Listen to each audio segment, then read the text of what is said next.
Whether made by man, or for some reason preserved by nature, there was a wide pathway striking through the forest at right angles to the river.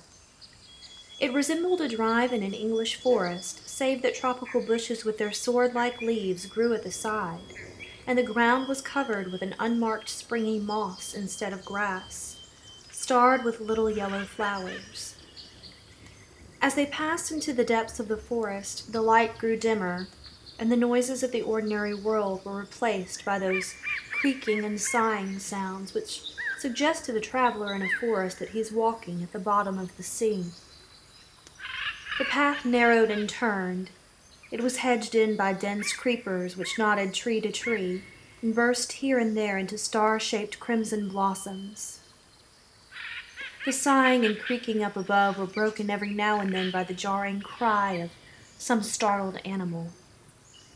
The atmosphere was close, and the air came at them in languid puffs of scent.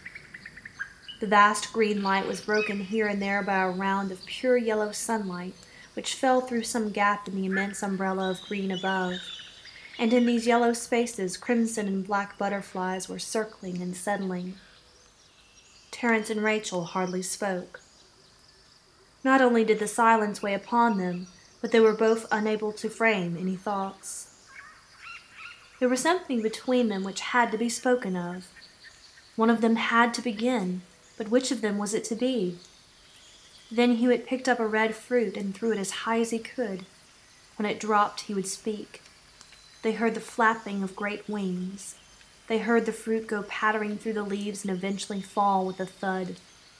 The silence was again profound. "Does this frighten you?" Terence asked when the sound of the fruit falling had completely died away. "No," she answered. "I like it." She repeated, "I like it." She was walking fast and holding herself more erect than usual. There was another pause. "You like being with me?" Terence asked. "Yes, with you," she replied. He was silent for a moment. Silence seemed to have fallen upon the world.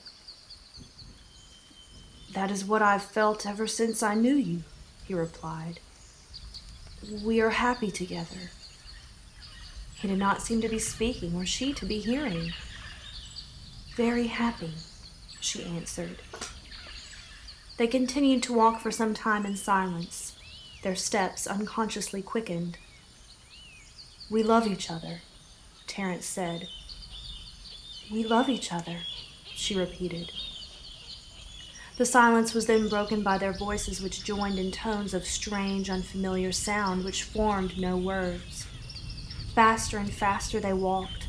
Simultaneously they stopped, clasped each other in their arms, then releasing themselves dropped to the earth. They sat side by side. Sounds stood out from the background, making a bridge across their silence. They heard the swish of the trees and some beast croaking in a remote world.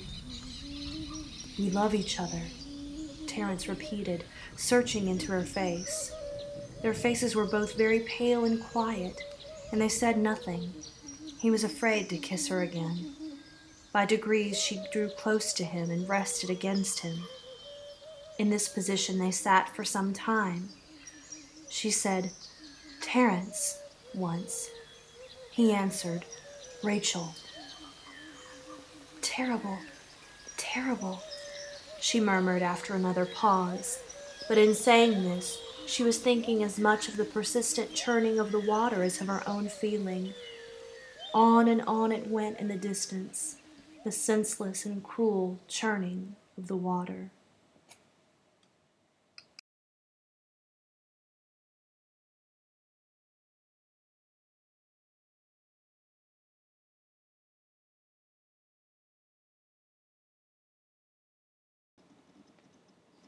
Before I invite you to complete your own written analysis of this excerpt from the Voyage Out, I'd like to model some strategies that I used in my own analysis of the passage.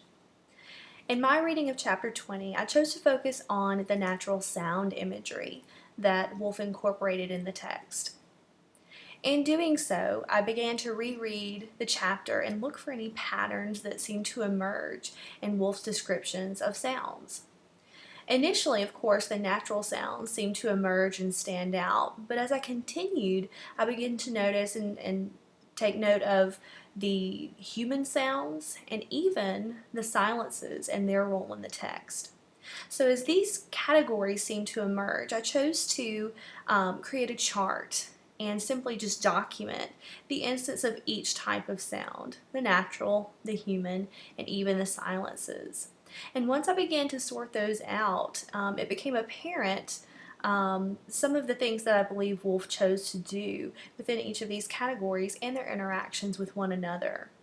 So as you can see from the chart present on the screen, I've got each instance noted here along with a page number or a significant quote. And below that, you can see the beginnings of a more fleshed out, composed written response. Now, some of the patterns that might have seemed to emerge to me, starting with the natural, was just sort of the ominous presence of nature as Rachel and Terrence declare their love for one another. In comparison, the human sounds seem so meek and small and fragile, even inconsequential, when compared with these stark symphonic sounds of nature.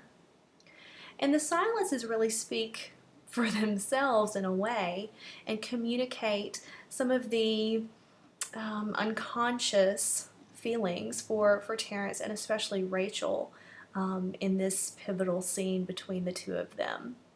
So as you can see, you can use this as a model for your own analysis and completing your own reading of the passage. And once you take a look at this, I invite you to do that as you respond in your guide.